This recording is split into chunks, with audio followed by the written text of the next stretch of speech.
ஊடக நண்பர்களுக்கு வணக்கம். கோவை தெற்கு தொகுதியில் சட்டமன்ற உறுப்பினர் மேம்பாட்டு நிதியிலிருந்து பல்வேறு பணிகளை நிதி ஒதுக்கி அவையெல்லாம் நிறைவடைந்ததற்கு பின்பாக அந்தந்த பகுதி மக்களுக்காக அதை அர்ப்பணித்துக் கொண்டே இருக்கிறோம். அந்த வகையிலே நீண்ட நாட்களாக தண்ணீர் பிரச்சனை இருக்கின்ற சிஎம்சி காலனி பகுதியிலே போர்வெல் அமைத்து அந்த போர்வெல் வாயிலாக இந்த பகுதி மக்களுடைய நீண்ட நாள் தண்ணீர் பிரச்சனைக்கு தீர்வு கண்டிருக்கிறோம். மாநகராட்சி குறிப்பாக சாலைகள் போடுகின்ற பொழுது அது தரமான சாலைகளாக இருப்பதில்லை. என்னோட தொகுதியிலேயே பெரியார் நகர் பகுதியில் மேலால இருக்கிற ரோட்டு மேலே அப்படியே ஒரு தாரை ஊற்றிட்டு போகிற மாதிரி தான் போட்டுருக்குறாங்க. ஒவ்வொன்றாக பணிகள் நடக்கும்போது அந்த பகுதி மக்கள், ஒரு சில பகுதி மக்கள் அவங்களே ஒரு ஆர்வத்தோடு முன் வந்து வேலை நடப்பதை பற்றி தெரிஞ்சுட்டு சொல்கிறாங்க. ஒரு சில ஏரியாவில் மக்கள் அதை கேட்கறதுக்கும் பயப்படுறாங்க. ஏனென்றால் லோக்கலில் ஆளுங்கட்சிக்காரங்க எங்ககிட்ட சண்டைக்கு வராங்க அப்படிங்கிறாங்க. அதனால் மாநகராட்சியினுடைய நிர்வாகம் எந்த பணிகள் நடந்தாலுமே அந்த பணிகளை பற்றிய முழுமையான விவரங்களை பணிகள் நடக்கின்ற இடத்தில் இருப்பதை உறுதி செய்ய வேண்டும். எத்தனை ரூபாய்க்கு எத்தனை லட்சத்துக்கு ரோடு போடுறாங்க, யார் ஒப்பந்ததாரர், இந்த தகவல்களை எல்லாம் எங்கேயுமே பலகைகள் வைக்கிறதே இல்லை.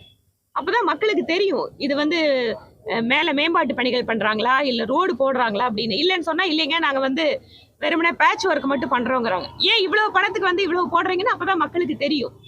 ரெண்டாவது பெரிய பிரச்சனை, ஏற்கனவே நான் பல்வேறு முறை சொல்லியிருக்கேன், குப்பைகள் எடுக்கிறது 4 நாளைக்கு ஒரு தடவை 5 நாளைக்கு ஒரு தடவை எடுக்கிறாங்க. ஸோ இதையெல்லாம் உடனடியாக மேம்படுத்த வேண்டும். மாநகராட்சியினுடைய மேயர் இதிலெல்லாம் கவனத்தை கொடுக்குறாங்களானே தெரியல. அதனால் பல்வேறு இடங்களில் குப்பைகள் தேங்கி நின்று அது நோய் நொடிகளுக்கு ஏற்படுத்தி கொடுக்கறது மட்டும் இல்லை, அந்த பகுதியினுடைய மக்கள் அந்த இடத்தில் வாழ்வதற்கே தகுதி இல்லாமல் அந்த இடம் மாறிட்டு இருக்கு. இவையெல்லாம் அவர்கள் மனதிலே வைத்துக் கொள்ள வேண்டும். உடனடியாக அதற்கான பணிகளை செய்ய வேண்டும். வரக்கூடிய சட்டமன்ற கூட்டத்தொடரின் போது கோவை பகுதியில் இருக்கக்கூடிய பல்வேறு பிரச்சனைகளை பற்றி இதையெல்லாம் சொல்லலாம் என்று இருக்கிறோம். ஒவ்வொரு முறை சொல்கின்ற பொழுதும் அமைச்சர்கள் நான் நேரில் பார்க்குறோங்கிறாங்க, ஆனால் அதுக்கப்புறம் பணம் கொடுத்துருக்கோங்கிறாங்க, அது வேலை நடக்க மாட்டேங்குது. அதனால் இந்த முறை நீண்ட நாட்களாக கோரிக்கை கொடுத்து கொண்டிருக்கின்ற அல்லது பிரச்சனை இருக்கின்ற இந்த கோரிக்கைகளை வலியுறுத்தி சட்டமன்றத்திலே பேசுவோம். அதற்கு உறுதியான பதில் வராவிட்டால் அதற்கு பின்பாக மக்களிடம் சென்று இந்த அரசாங்கத்திற்கு எதிராக போராட்டம் நடத்துவதை தவிர வேறு வழி இல்லை. கோவை பொறுத்தவரை விமான நிலையம் என்பது விரிவாக்கம் ரொம்ப வருடங்களாக எதிர்பார்த்த ஒன்று. இன்று பல்வேறு மாநிலங்கள் தமிழகத்தை விட பின்தங்கி இருந்த மாநிலங்கள் எல்லாம் தமிழகத்தை விட இன்று முன்னேறி சென்று கொண்டிருக்கிறார்கள். கோவை பகுதியினுடைய விமான நிலையம் என்பது இந்த பகுதியினுடைய வளர்ச்சிக்கு ரொம்ப தேவையான ஒன்று. ஆனால் தமிழக அரசு விமான நிலையத்திற்கு இடம் கொடுத்தால் இந்தியாவிலேயே எந்த மாநிலமும் போடாத கண்டிஷனை இங்க தமிழ்நாட்டில் போடுறாங்க. நாங்களும் அதில் பங்குதாரராக இருக்க வேண்டும். இல்லாவிட்டால் மத்திய அரசு மட்டுமே அந்த விமான நிலையத்தை மேம்படுத்துவதற்கான பணிகள் செய்ய வேண்டும்னு கண்டிஷன் போடுறதால நாடு முழுக்க எல்லா மாநிலத்திலையும் நிலத்தை எடுத்து கொடுத்தா மத்திய அரசாங்கம் டெவலப் பண்ணி அங்க விமான நிலையம் அமைச்சு தர்றதா அவங்க வேலை. ஆனால் இங்கு புதிதாக அரசியல் காரணங்களுக்காக இந்த மாதிரி கட்டுப்பாடுகள் போடுகின்ற பொழுது இந்த பகுதியினுடைய வளர்ச்சி தடைபெறுகிறது. நீங்க விமான நிலையம் அப்படிங்கிறது வசதி படைத்தவங்க, தொழில் நடத்துறவங்க போறதுக்கான இடம் மட்டும் இல்லை. நீங்க விமான நிலையம் பெரிதாகின்ற பொழுது இந்த பகுதியிலே புதிதாக வேலைக்கு நம்மளுக்கு இளைஞர்களுக்கு வேலை வாய்ப்பு கொடுக்கின்ற நிறுவனங்கள் வரும். இதனாலெல்லாம் இந்த பகுதியில் உற்பத்தியாகின்ற தயாரிக்கின்ற பொருட்கள் எல்லாம் உடனடியாக வெளிநாடுகளுக்கு ஏற்றுமதி வாய்ப்புகள் அதிகரிக்கும். இதன் வாயிலாக வாகன ஓட்டிகளாக இருக்கின்ற முதல் கொண்டு பல்வேறு லட்சக்கணக்கான வேலை வாய்ப்புகள் புதிதாக இந்த பகுதிக்கு உருவாகும். இதையெல்லாம் தமிழக அரசு கவனிக்காம எந்த மாநிலமும் போடாத கட்டுப்பாடு இங்க போடுவதன் காரணமாக விமான நிலையத்திற்கு நிலமெல்லாம் எடுத்தும் கூட இந்த புதிதாக பணிகளை துவக்க முடியாமல் மத்திய அரசு காத்து கொண்டிருக்கிறது. இதனால் பாதிக்கப்படுவது யார்? இந்த பகுதியை கோவை மாவட்டம், திருப்பூர், ஈரோடு மாதிரியான இந்த பகுதியை சார்ந்த அத்தனை மக்களும் பாதிக்கப்படுகிறார்கள். அதனால் தேசிய முழுக்க, நாடு முழுக்க எப்படி எல்லா மாநிலங்களுக்கும் ஒரே மாதிரி கட்டுப்பாடுகள் இருக்கோ, ஒரே மாதிரி நிலைப்பாடு இருக்கோ, அதை தான் தமிழ்நாட்டிலையும் அமல்படுத்த முடியும். தமிழகத்திற்கென்று தனியான ஒரு கட்டுப்பாட்டையோ ஒரு கண்டிஷனையோ மத்திய அரசு ஏற்பதற்கு வாய்ப்புகள் இல்லை. இதை மனதில் வைத்துக்கொண்டு இதுவரைக்கும் என்ன நடைமுறையிலே விமான நிலையம் விரிவாக்கத்திற்கோ புதிதாக அமைப்பதற்கோ என்ன நடைமுறை இருக்கிறதோ அதற்கு மாநில அரசு ஒத்துழைப்பு கொடுத்து உடனடியாக கோவை விமான நிலையத்தினுடைய பிரச்சனையை தீர்க்க வேண்டும் என இந்த நேரத்தில் கேட்டுக்கொள்கிறோம். முடிச்சேன். பாராளுமன்றத்திலே நேற்று மத்திய நிதியமைச்சர் மரியாதைக்குரிய நிர்மலா சீதாராமன் அவர்கள் 54 பக்கத்திற்கு பொருளாதாரம் குறித்தான ஒரு வெள்ளை அறிக்கையை கொடுத்திருக்கிறார். அதாவது 2014 வரை 10 ஆண்டுகள் இருந்த நிலவரம் என்ன, இந்த 10 ஆண்டுகளாக என்ன மாதிரி மாற்றங்கள் நடைபெற்று கொண்டிருக்கிறது, எப்படியெல்லாம் நம்முடைய பொருளாதாரம் முன்னேறி கொண்டிருக்கிறது அப்படிங்கிற ஒரு வெள்ளை அறிக்கையை கொடுத்திருக்காங்க. எத்தனை வேலை வாய்ப்புகளை உருவாக்கி இருக்கோம், புதிதாக என்னென்னவெல்லாம் இந்த நாட்டில் உருவாயிட்டு இருக்கு அப்படிங்கிறதெல்லாம் வெள்ளை அறிக்கை கொடுத்திருக்காங்க. ஆனால் அதாவது யூபிஏவாக இருந்து இந்தி கூட்டணியாக மாறி திரும்பவும் ஒரு யூபிஏவாக மாறிக்கொண்டிருக்கின்ற எதிர்க்கட்சிகள் எல்லாம் நிதி பகிர்வை வைத்து மத்திய அரசை குற்றம் சொல்லிக் கொண்டிருக்கிறார்கள். அதாவது ஒவ்வொரு மாநிலத்திற்கும் எவ்வளவு கொடுக்க வேண்டும் என்பது நிதி ஆணையம் அவர்கள் கொடுக்கின்றது. அதாவது அந்த நிதி ஆணையம் கூட முன்னால் இருந்த அரசாங்கம் அமைத்த அந்த பினான்ஸ் கமிஷன் தான். அவங்க மாநிலத்திற்கு வருவாயில எத்தனை பகிர்ந்து கொடுக்க வேண்டும் என்று கொடுக்கிறார்களோ எல்லா மாநிலத்திற்கும் அப்படித்தான் செய்கிறோம். அதை தெளிவாக பாராளுமன்றத்திலே மத்திய நிதியமைச்சர் எடுத்து கூறியிருக்காங்க. தமிழகத்திற்கு நிதி வழங்குவது குறைக்கப்பட்டிருக்கிறது, அல்லது நாங்க கொடுக்கிற ₹1 இத்தனை தான் எங்களுக்கு திருப்பி கொடுக்குது அப்படின்னு சொல்றாங்க. ₹1 மாநில அரசுக்கு என்ன வருவாய் வரணுமோ அதை எங்கேயும் குறைக்கல. எல்லா மாநிலத்துக்கும் கொடுக்கிற வருவாயை அப்படியே பகிர்ந்து கொடுக்கிறோம். இவை இல்லாமல் ரயில்வே திட்டங்களுக்கு, எய்ம்ஸ் மருத்துவக் கல்லூரிகளுக்கு, ஸ்மார்ட் சிட்டி திட்டங்களுக்கு, இங்க இருக்கக்கூடிய விவசாயிகளுக்கான உதவின்னு எதையும் மத்திய அரசு நிறுத்தல. கேட்டால் பாஜக ஆட்சி செய்கின்ற மாநிலங்களை விட அதிகமான நிதி தமிழகத்துக்கு தான் கொடுக்கப்பட்டு வருகிறது. இவங்க சொல்ற ஆர்கியூமெண்ட் வச்சு பாடி பாத்துட்டா கூட நாங்க அதிகமா நிதி கொடுக்கிறோம், எங்களுக்கு நீங்க அதிகமா கொடுங்கன்னா கொங்கு மண்டலம் அதிகமாக தமிழகத்திற்கு வருவாய் கொடுக்கிறது, கோவை பகுதி அதிகமாக நிதி கொடுக்கிறது, நாங்க தான் அதிகமா வரி கொடுக்கிறோம். கோயம்புத்தூர்ல இருந்து இன்றைக்கு தமிழக அரசுக்கு அதிகமான வருவாய் ஈட்டிக் கொண்டிருப்பது கோவை, ஈரோடு, திருப்பூர் மாதிரியான மாவட்டங்கள். இங்க இருக்கக்கூடிய விமான நிலையத்திற்கு கூட இவங்க முன்னேற்றுவதற்கு அல்லது அதை மேம்படுத்துவதற்கு எந்த வேலையும் செய்யல. அப்ப நாங்களும் கேட்கிறோம், கோயம்புத்தூர்ல கொடுக்கிற வருவாய அப்படியே முழுசா எங்களுக்கு திருப்பி கொடுங்க. ஏன் கோயம்புத்தூரோட, திருப்பூர், ஈரோடு மாதிரி மாவட்டங்களோட வருவாய் எடுத்து நீங்க மற்ற மாவட்டங்களுக்கு செலவு பண்றீங்க அப்படிங்கிறத நாங்களும் கேட்க முடியும். எங்கு வளர்ச்சி வேண்டுமோ, எங்கு ஏழை மக்கள் துயரப்படுகிறார்களோ, எங்கு நாம் கை கொடுத்து மக்களுக்கு முன்னேற வேண்டுமோ அங்கெல்லாம் அந்த மக்களை அவர்களுடைய வாழ்க்கையை மாற்றுவதுதான் ஒரு அரசாங்கத்தினுடைய வேலையாக இருக்க முடியும். ஆக உங்களுக்கு இந்த மாதிரி நீங்க மத்திய அரசை பார்த்து அதிகமான வருவாய்க்கு எங்களுக்கு ₹1 இத்தனை கொடுங்கன்னா, இப்ப நாங்க கேட்கிறோம் கொங்கு பகுதிக்கு நீங்க வாங்குற வருவாய் அப்படியே திருப்பி கொடுங்க, அதுதான் நியாயமா இருக்கும். அதனால் இதை மனதில் வைத்துக்கொண்டு இந்த நாட்டினுடைய முன்னேற்றம் என்பது யாருக்கு சென்று சேர வேண்டும், எப்படி அனைத்து மக்களுக்குமான அரசாங்கம் இருக்க வேண்டும் என்பதை ஆளுகின்ற திமுக அரசு யோசித்து செய்ய வேண்டும் என நாங்கள் கோரிக்கை வைக்கிறோம்.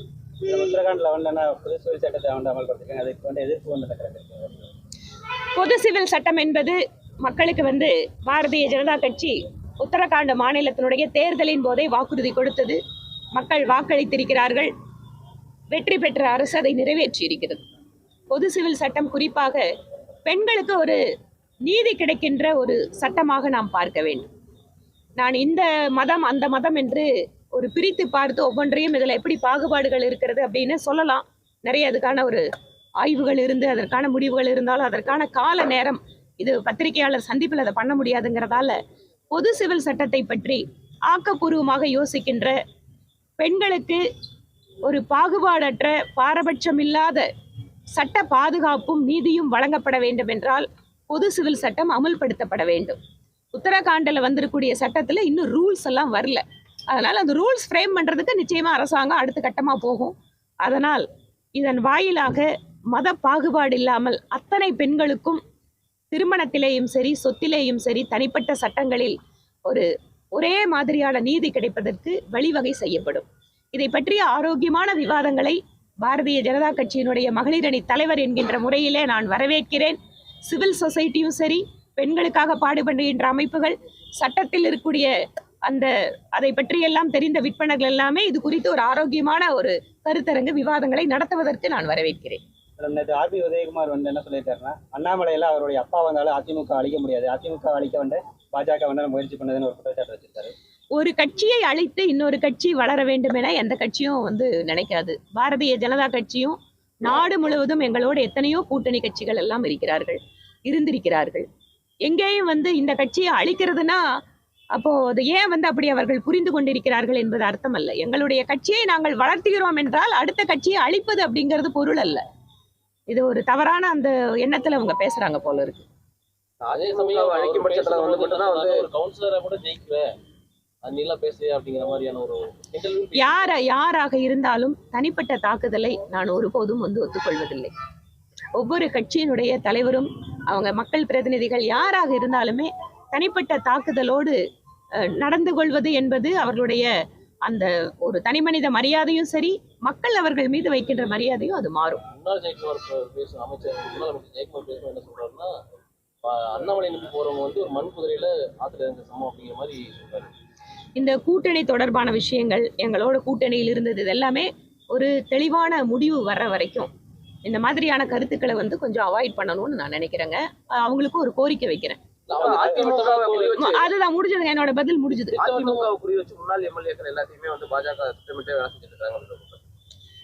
யார் கட்சியில சேர்றாங்களோ அந்த முந்தா நேத்து காலையில சேர்ந்தது போது அதுல டிஎம்கேல இருந்து ஒருத்தர் வந்திருக்காரு. அது ஒரு கட்சின்னு இல்லை, யார் எங்களோட சேரனாலும் நாங்க சேர்த்திக்கிறோம், அவ்வளவுதான். உங்க வீட்டுல தாத்தா பாட்டி இருக்காங்க, அவங்க எல்லாம் செயலற்றவர்களா? இது என்ன பார்வை இதுங்க? எந்த வயதுக்காரங்களா இருந்தாலும் அவங்க ஏதோ ஒரு விதத்துல பங்களிக்கிறாங்க. அவங்களுடைய அனுபவம் இருக்கு, அவர்களுக்கு இருக்கிற தொடர்புகள் இருக்கு, அவர்கள் கட்சியில பணியாற்ற விதத்தை பற்றி எல்லாம் இளைய தலைமுறைக்கு சொல்ல முடியும். அதனால் வயதை காரணம் காட்டி அது எம்எல்ஏ எம்பின்னு கூட சொல்ல வரல, வயதை காரணம் காட்டி யாரையுமே இழித்து பேசுவது அப்படிங்கிறது ரொம்ப அவமானகரமானது. அதை பண்ணக்கூடாது. அதிமுக தலைவர்கள் தொடர்ந்து பாஜகவுடைய தலைவர் அண்ணாமலை மீது கடுமையான வார்த்தைகளால் விமர்சிக்க கூடாது என்பது எங்களுடைய கருத்து. கடுமையான வார்த்தைகளால் விமர்சிச்சாவே நேற்று ஆர்பி உதயகுமார் லேகியம் விற்கிறவர் அப்படிங்கிற வரைக்கும் சொல்லிட்டாரு. அதுதான் நான் சொல்லிட்டேன்ல, அமைதியாக போறதா ஒரு குற்றச்சாட்டு இருக்கு. இல்லைங்க, நான் தான் சொல்லிட்டேன்ல, தனிப்பட்ட தாக்குதல் அது யாராக இருந்தாலும் கண்டிக்கத்தக்கது, அதை ஒத்துக்க முடியாது. அந்த தேர்தலுக்கு முந்தைய கருத்து கணிப்பு ரிலீஸ் ஆயிருக்கு. அதுல தமிழகத்தை பொறுத்த வரைக்கும் 47% இந்தியா கூட்டணிக்கும், பாஜக தலைமையிலான கூட்டணி 15% தான் வரும். 2ஆம் இடத்துல 25% அதிமுக கூட்டணி வரும் அப்படின்ற மாதிரி ஒரு தேர்தலுக்கு முந்தைய கருத்து கணிப்புகள் ஒவ்வொரு தேர்தலுக்கு முன்பாக பலவிதமா வரும். இந்த சேனல் ஒரு கருத்து கணிப்பு கொடுக்கும், அந்த சேனல் ஒரு கருத்து கணிப்பு கொடுக்கும். அதனால கருத்து கணிப்புகள் இனி பாராளுமன்ற தேர்தல் வரைக்கும் அப்பப்போ வரும். ஆனா என்ன உறுதியான விஷயம், தமிழகத்திலே பாரதிய ஜனதா கட்சி பலமான வகையிலே இதுவரை இல்லாத அளவிற்கான வாக்கு சதவீதத்தோடு உயர்ந்து வருவது என்பது எல்லா சேனல்லையும் சொல்லக்கூடிய விஷயம். எல்லா கருத்து கணிப்பு அதான் வருது. இதுல இருந்து என்ன தெரியுது, பாரதிய ஜனதா கட்சி ஒரு புறக்கணிக்கப்பட முடியாத அரசியல் சக்தியாக தமிழகத்தில் மாறிக்கொண்டு வருகிறது அப்படிங்கறது இன்னைக்கு எல்லாரும் ஒத்துக்கிறாங்க. தேவேந்திர குல வேளாளர் சமுதாயத்தை பாஜக ஏமாற்றி விட்டது. தேவேந்திர குல வேளாளர்களுக்கு 2013 மதுரையில் நடந்த மாநாடு, பாரதிய ஜனதா கட்சியோட மாநாடு, அப்போது மாநில தலைவராக இருந்தவர் திரு பொன் ராதாகிருஷ்ணன் அவர்கள். அதில் தான் முதல் தீர்மானம் நிறைவேற்றப்படுறோம். அதாவது அதில் இருக்கக்கூடிய பல்வேறு பெயர்களில் அழைக்கப்பட வரக்கூடிய எல்லாத்தையும் ஒன்னா சேர்த்து தேவேந்திர குல வேளாளர் என அழைக்கப்பட வேண்டும் என்கின்ற அந்த தீர்மானத்தை, அந்த தீர்மான குழுவினுடைய அப்போதைய பொறுப்பாளராக இருந்த அந்த தீர்மானத்தை நான் தான் கொண்டு வந்தேன். அதற்கு பின்பாக தான் நிறைய மாற்றங்கள் நடந்தது. அதனால எப்போதுமே தேவேந்திர குல வேளாளர்கள் அவர்களுடைய நியாயமான கோரிக்கைகளுக்கு அந்த குரலை பேசுவதாக பாரதிய ஜனதா கட்சி எப்போதும் இருந்து வருகிறது. நாடாளுமன்ற தேர்தலை பொறுத்த வரைக்கும் அதிமுக தரப்பு நேரடியாக இருக்கிறாங்க, ஆனா பாஜக தரப்பு நேரடியான எதிர்ப்பு அடுத்த தலைவர்கிட்ட பார்க்க முடியல. அதனால பாஜக அதிமுகவோட கூட்டணி வச்சு விரும்புதா? ஏங்க, நான் முன்னாடியே உங்ககிட்ட பலமுறை சொல்லியிருக்கிறேன், பிரதமராக திரு மோடி அவர்கள் 3வது முறை வர வேண்டும் என்று நினைக்கின்ற அரசியல் கட்சிகள் மட்டுமல்ல, தனி நபர்கள் யாராக இருந்தாலும், அவர்கள் சின்ன சின்ன அமைப்பாக இருந்தாலும் கூட அவர்களை எல்லாம் எங்களோடு சேர்த்து கொள்ள நாங்கள் விருப்பப்படுகிறோம். அதனால இது அரசியல் கட்சிகளுக்கு மட்டும் இல்லைங்க, எங்களுடைய மத்திய உள்துறை அமைச்சர் இதுதான் சொல்லியிருக்காரு. எங்களை ஏற்றுக்கொள்கின்ற பிரதமர் மோடி அவர்கள் திரும்பவும் ஜெயிக்க வேண்டும் என்று நினைக்கின்ற யாராக இருந்தாலும் நாங்கள் வரவேற்கிறோம். ஒரு அரசியல் கட்சி அப்படித்தானே செயல்பட முடியும்.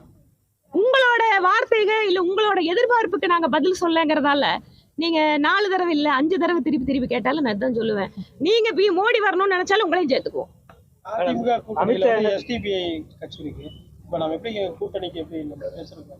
சரி, உங்களுக்கு வந்து மைண்ட்ல ஏதோ சந்தேகம் இருக்கலாம். இன்றைக்கு நாடு முழுக்க நீங்க பாருங்க, எந்தெந்த கட்சியெல்லாம் மோடி அவர்களை எதிர்த்தார்களோ, பாரதிய ஜனதா கட்சியை எதிர்த்தார்களோ, அவர்களெல்லாம் பிஜேபியோடு இப்போது கூட்டணியிலே வந்து இணைந்து கொண்டே இருக்கிறார்கள். யாராவது ஜம்மு காஷ்மீர்ல முன்னாடி முதல்வராக இருந்த நம்ம இஸ்லாமியர்கள் எல்லாம் சேர்ந்து கட்சி அங்கே வச்சிருக்காங்க, நேஷனல் கான்ஃபரன்ஸ் ஆகட்டும், முஃப்தி முகமது சையதோட கட்சியா இருக்கட்டும், அவங்கெல்லாம் பிஜேபியோட கூட்டணி வைப்பாங்கன்னு உங்ககிட்ட 10 வருஷத்துக்கு முன்னாடி சொன்னா நீங்க நம்பி இருப்பீங்களா? இன்றைக்கு எப்படி நிலைமை மாறி இருக்கு? வடகிழக்கு மாநிலங்கள்ல 95% மேலாக கிறிஸ்தவ மக்கள் வாழ்கின்ற மாநிலங்கள் இருக்கிற அத்தனை அரசியல் கட்சிகளும் எங்களோட கூட்டணி வச்சிருக்காங்க. அதனால மத ரீதியான வேறுபாடு அல்லங்க. இப்போது நாட்டினுடைய முன்னேற்றத்திற்கு யார் அவசியம் அப்படிங்கறதா இந்த தேர்தலுடைய கேள்வி. அதனால முன்னாடி பிஜேபி பத்தி தப்பா சிறுபான்மை எதிரானவங்க இல்ல அந்த மதத்துக்கு எதிரானவங்க இப்பெல்லாம் அதெல்லாம் மக்கள் பார்த்துட்டு இருக்காங்க. எங்கேயாவது ஒரு இடத்துல நாங்க சிறுபான்மை மதத்தை சார்ந்தவங்க, அதனால எங்களுக்கு கேஸ் கிடைக்கல, எங்களுக்கு வீடு கிடைக்கல, எங்களுக்கு முத்ரா லோன் கிடைக்கல, எங்களுக்கு அக்கௌண்ட் ஆரம்பிக்கல, யாராவது இந்த நாட்டுல ஒரு ஆளை சொல்ல சொல்லுங்க. நான் கிறிஸ்டியன், நான் முஸ்லீம், அதனால எனக்கு மோடி இதை கொடுக்கலன்னு யாராவது ஒரு ஆளை சொல்ல சொல்லுங்க. இப்போது மக்கள் உணர்ந்து கொண்டிருக்கிறார். நான் பார்க்குற உத்தரப்பிரதேசத்துல நான் போகின்ற பொழுது அங்க இருக்கக்கூடிய தையல் வேலை அதிகமா பண்றவங்க, எம்ப்ராய்டரி வேலை பண்றவங்க இஸ்லாமிய பெண்கள் யூபியில் அதிகம். அந்த பெண்கள் எல்லாம் நான் போகின்ற பொழுது 100 கணக்கில் என் கூட்டத்துக்கு வராங்க. இன்னைக்கு வந்து பாருங்க, யூபியில யோகி ஆதித்யநாத் அவர்கள் கவர்மெண்ட்ல எங்களுக்கு எல்லாத்துக்கும் ஸ்மார்ட் போன் கொடுத்துருக்காங்க. ஒரு டிசைனை அனுப்பிச்சு விட்டா நாங்க வீட்டுல இருந்துட்டு இந்த டிசைனை கொடுத்து நாங்க மார்க்கெட் பண்றோங்கிறாங்க. அந்த அளவுக்கு மாற்றம் நடந்துட்டு இருக்குதுங்க. அதனால மாற்றம் ஒன்றே மாறாதது. தமிழகத்தை பொறுத்த வரைக்கும் திமுக தலைமையில இருக்க கூட்டணி கட்சிகள் வந்து வேற கூட்டணிக்கு போகாதுன்ற ஒரு நிலைப்பாட்டில் இருக்கிறாங்க. அதே நேரத்துல பாஜக அதிமுக ஒன்னார நேரத்தில் ரெண்டு பிரிஞ்ச இடையில தேமுதிக, பாமக, மற்ற பெரிய தமிழகம் இந்த கட்சிகள் எல்லாம் யார் வந்து இருக்கிறது அப்படின்றது பாஜகவுக்கு அதிமுகவுக்கு ஒரு பெரிய போட்டி நடக்குது. எல்லாம் போடுங்க, ஒரு 30 நாள் போடுங்க, அதுக்குள்ள யாருகிட்டன்னு தெரிஞ்சிடும். ரொம்ப நன்றிங்க. அமித்ஷா வந்து என்ன சொல்லியிருக்காருன்னா வந்து அதிமுகவுக்கான கூட்டணி கதை வந்து திறந்தே இருக்குன்னு சொல்லிருக்காரு. ஆனா ஜெயக்குமார் வந்து கூட்டணி கதை மூடிட்டான்னு சொல்லியிருக்காரு. கூட்டணி அப்படின்னு முடிவு பண்றதுக்கு 24 மணி நேரமே பெருசுங்க. நான் 2014 எல்லாம் பார்த்துட்டு தான் இருக்கிறோம். பார்க்கலாம். பாஜக எத்தனை தொகுதிக்கு வரும் ஜெயிக்கும் உங்களுடைய நம்பிக்கை அடிப்படையில் தமிழகத்துல? ஒரு அரசியல் கட்சி எல்லா தொகுதியிலும் ஜெயிக்கணும்னு தானே இத்தனை வேலை பண்றோம். ஜெயிக்க மாட்டோம் நாங்க சொல்லுவோமா? பிரகாசமா வெற்றி வாய்ப்பு பிரகாசமா எல்லாமே தமிழகமே எங்களுக்கு பிரகாசமா இருக்குதுன்னு நான் தான் சொல்றேன். நீங்களே கருத்து கணிப்பாருங்க. எல்லா பக்கம் பிஜேபி வளர்ந்துட்டு இருக்குங்கிறாங்க. அதனால வெற்றி வாய்ப்பு, வளர்ச்சி அப்படிங்கிறது பாரதிய ஜனதா கட்சிக்கு பிரகாசமாக இருக்கிறது. நன்றி.